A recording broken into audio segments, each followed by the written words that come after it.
Je commence mon audio par une question. Est-ce que tu as vraiment changé? Est-ce que tu es vraiment différent par rapport à celui ou celle que tu étais avant le Ramadan de l'année dernière? Est-ce que ton dernier Ramadan a eu des effets sur le mois qui l'a suivi et sur le mois d'après et sur ce mois-ci qui précède le prochain Ramadan? Si je te pose ces questions, c'est parce que ce sont vraiment des questions à se poser, car elles pointent du doigt l'objectif même du Ramadan. Car il ne faut pas voir le Ramadan comme une action ponctuelle, une action qu'il faut faire au moment venu et qui n'a aucun lien avec les autres. Non, le Ramadan est un entraînement. Et un entraînement doit être lié avec une compétition. Si un entraînement dans n'importe quel domaine ne te rend pas meilleur, c'est qu'il est inutile. Si tes précédents Ramadan ne t'ont pas rendu meilleur, c'est qu'ils ont été inutiles. Changer de regard par rapport à ce mois est selon moi très important.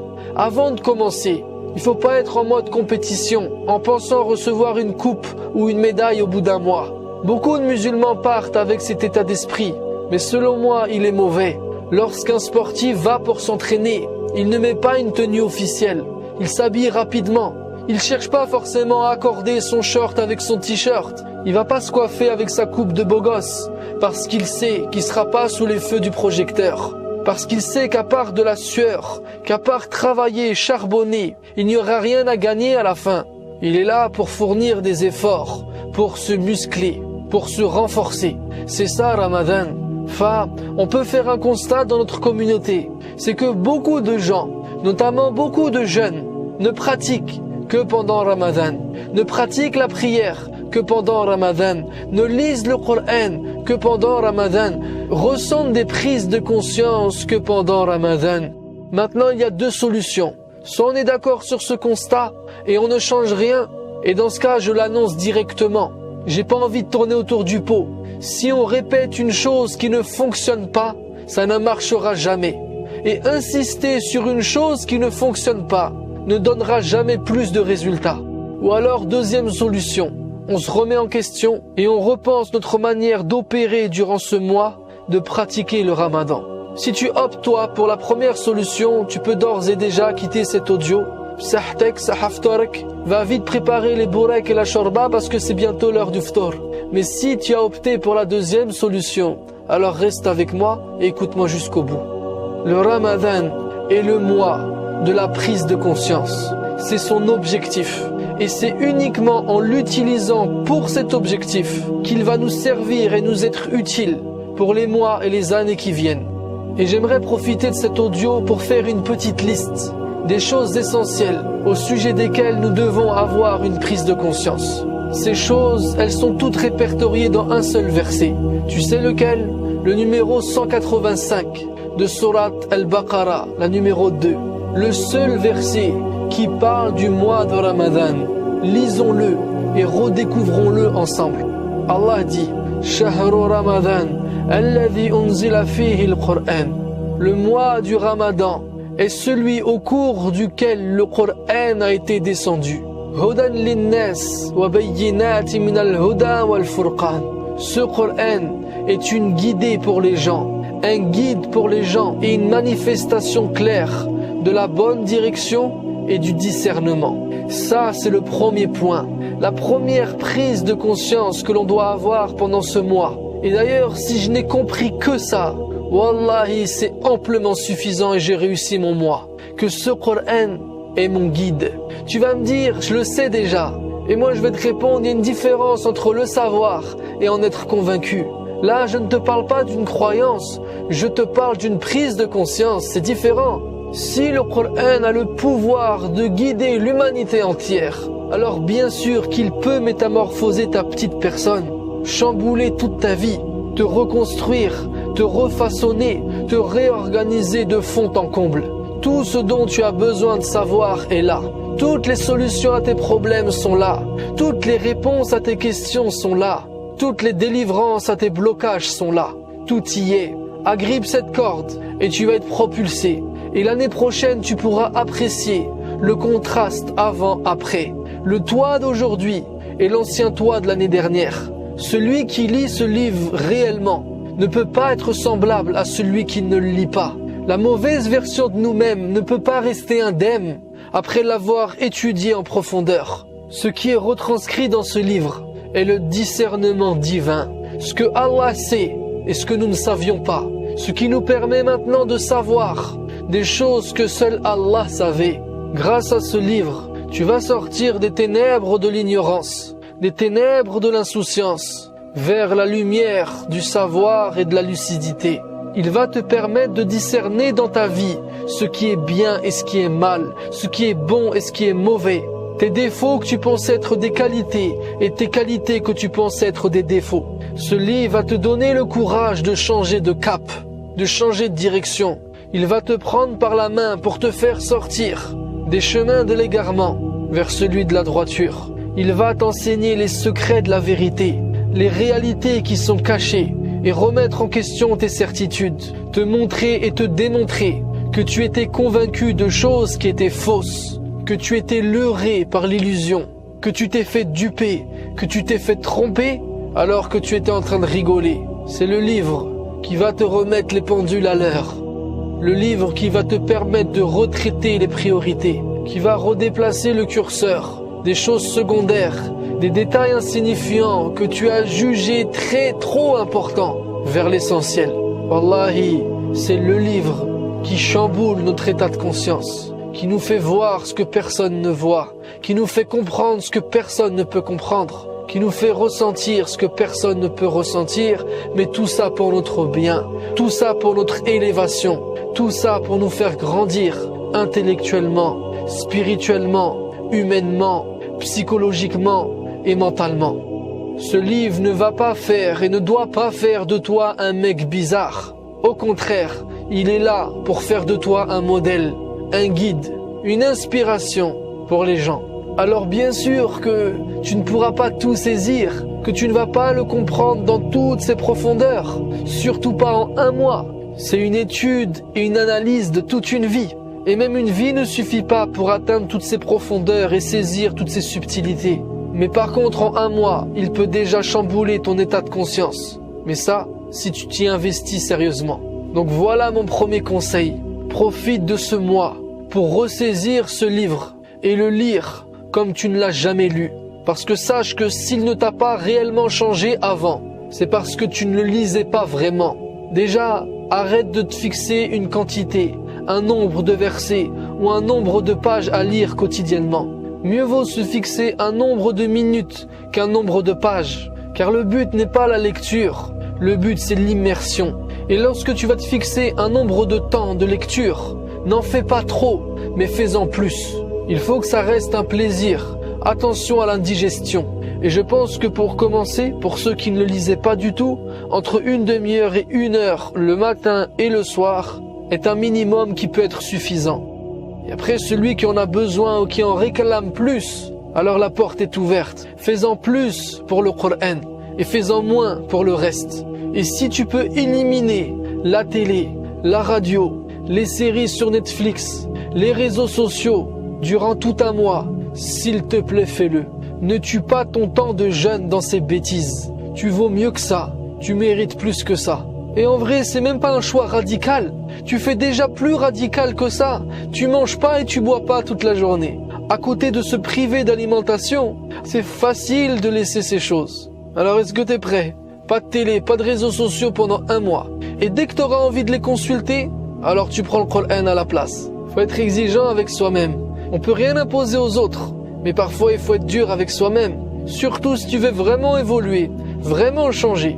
Impose-toi une rigueur. Mais c'est pas tout donner au début du Ramadan et arrêter ou s'essouffler par la suite. Il faut être dans l'évolution. On commence à l'entraînement par un échauffement, pas par des sprints et des mouvements de compétition. Donc première prise de conscience que je dois viser, et je me donne 1 mois pour ça, c'est de comprendre que ce Coran est mon guide, que j'en ai besoin, c'est comme mon oxygène, et que sans lui, le vent me fera tomber et m'emportera. Deuxième prise de conscience, on continue le verset. Allah dit que quiconque d'entre vous verra la nouvelle lune, qu'il jeûne, et quiconque est malade ou en voyage, alors qu'il jeûne un nombre égal de jours. Yuridu Allahu bikumul yusr, wa la yuridu bikumul usr, Allah veut pour vous la facilité et il ne veut pas pour vous la difficulté. C'est la deuxième prise de conscience. Comprendre que l'islam, que notre dîn est là pour nous faciliter la vie, que notre dîn est basé sur la souplesse et la simplicité, qu'une religion synonyme de souffrance et de contrainte n'est pas la religion divine. Et pour illustrer ce propos, Allah donne l'exemple du jeûne. Allah nous demande de ne pas manger, de ne pas boire, de ne pas avoir de relations intimes avec notre épouse ou notre époux durant la journée de jeûne. Mais par contre, celui qui en est empêché, soit parce qu'il est malade, soit parce qu'il est en voyage, c'est-à-dire pour une raison légitime, alors l'obligation est levée. Il n'y a pas de problème pour lui de manger ou de boire, parce que c'est une religion souple, basée sur la facilité, une religion dont la finalité ne justifie pas tous les moyens, une religion qui ne confond pas un moyen avec l'objectif, une religion qui ne propose pas qu'un seul moyen pour atteindre l'objectif. Notre religion est une grande religion, c'est une religion sage. Si on enlève un moyen, on peut en trouver 10 autres. C'est une religion qui est calquée sur les besoins de l'être humain, qui prend en considération la nature de l'être humain, les réalités de son environnement. Une religion qui veut faire de chaque croyant un esprit saint dans un corps saint. Ce n'est pas une religion qui mène à des impasses, qui impose des dilemmes qui sont irrationnels ou inhumains. Non, si tu ne peux pas, tu le fais pas et tu fais autre chose. Tu le feras plus tard. Le but du dîn n'est pas de te désaccorder, de te déséquilibrer. Au contraire, Allah veut pour vous la facilité, c'est-à-dire la volonté d'Allah et que vous viviez en harmonie avec vous-même et votre environnement. Tout ce sur quoi Allah a légiféré, toutes ces prescriptions, toutes ces recommandations doivent être considérées comme des cadeaux pour nous éduquer et nous élever, nous renforcer et nous faire grandir. Ça, c'est la deuxième prise de conscience. Considérer l'islam comme tel, que l'on comprenne que ces règles sont simples afin que notre exigence soit orientée vers les priorités et vers l'essentiel. Et celui à qui Allah a permis de pratiquer sa religion avec une facilité déconcertante aimera le dîn. Et celui qui aime ne compte pas. Celui qui aime ne trahit pas. Celui qui aime vraiment est fidèle. Et si beaucoup de musulmans délaissent la pratique de l'islam, c'est parce que inconsciemment, ils déprécient l'islam. Et moi je pense qu'ils sont plutôt en conflit avec une conception de l'islam qui est dénaturée, qui n'est pas l'islam divin. Wallahi, si on ne connaîtrait que l'islam pur, celui d'Allah, celui du Coran, peut-être que la plupart des gens seraient musulmans et convaincus. Enfin, c'est la deuxième prise de conscience. Et celle-ci implique qu'il faut que tu sortes de ta tête toutes les questions bidons d'ordre juridique sur comment on fait ci, comment on fait ça, comment on jeûne, comment on coupe le jeûne, comment on fait si on fait une erreur, un oubli, qu'on goûte quelque chose, etc.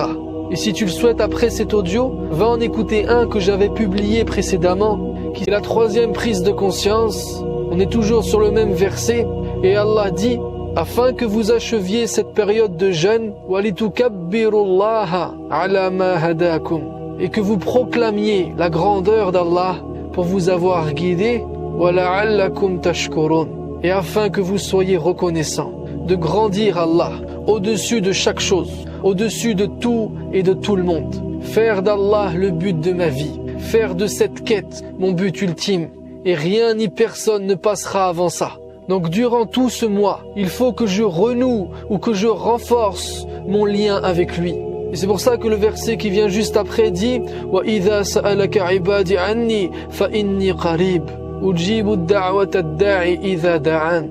Lorsque mes serviteurs t'interrogent sur moi, alors je suis tout proche. C'est le seul verset où Allah n'a pas demandé au prophète sallallahu alayhi wa sallam de répondre en lui disant Qul, dis, ouvrez les guillemets, mais où Allah a souhaité répondre lui-même. La seule fois où on est venu interroger le prophète sallallahu alayhi wa sallam et où Allah a donné la réponse sans mettre aucun intermédiaire entre le questionneur et lui, subhanahu wa ta'ala.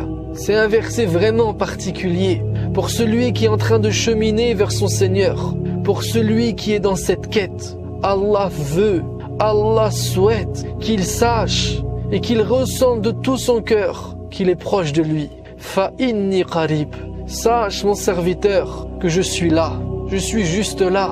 Il n'y a même pas besoin d'un lien en fait, parce que je suis collé à toi. Allahu Akbar. Fa wallahi, le meilleur conseil qu'on peut te donner, et que tu trouveras, je pense, pas sur YouTube malheureusement, c'est d'écouter Allah et de lui parler tous les jours pendant le Ramadan. On l'écoute en lisant le Coran, en lisant sa parole, et on lui parle en l'invoquant, en s'orientant vers lui, en orientant notre cœur vers lui et en se confiant à lui. Fais cet exercice tous les matins à l'heure de subh. Après avoir mangé ton suhour, tu lis le Coran, tu écoutes Allah. Ensuite tu pries et après ta prière, tu t'adresses à lui, tu l'invoques, tu fais dua. Et qu'est-ce que tu vas lui dire? Tu vas lui dire toutes les choses que tu viens de prendre conscience, toutes ces choses qu'il t'a enseignées et que tu as compris. Dis-lui, parle-lui, vide-toi, confie-toi. Wallahi, c'est ça qui va renforcer le lien.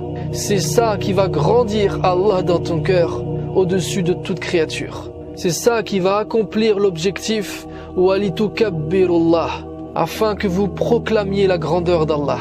Fais ça tous les matins.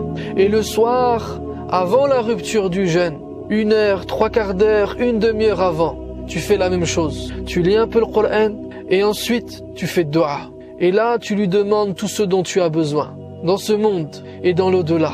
Et avant de te coucher, tu le remercies. Tu le remercies pour cette journée qui t'a permis de vivre, pour ces moments où il t'a permis de te confier à lui, pour son livre qu'il t'a permis de lire, pour son prophète qu'il t'a envoyé comme modèle, pour ce jeûne qui t'a fait grandir, pour toutes ces prises de conscience qu'il t'a permis d'avoir. En fait, tu le remercies pour t'avoir guidé à tout ça.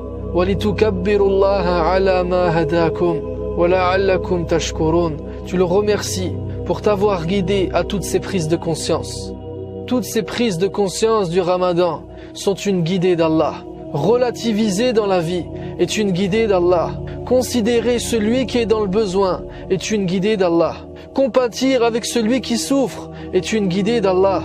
Ressentir un échantillon de ce qu'il ressent est une guidée d'Allah. Et tout ça, ça n'a pas de prix, parce que c'est ce qui forge l'être humain.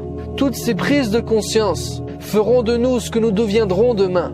Toutes ces prises de conscience aujourd'hui nous permettront de dire l'année prochaine, lorsqu'on se posera la question, oui, le dernier Ramadan a changé ma vie.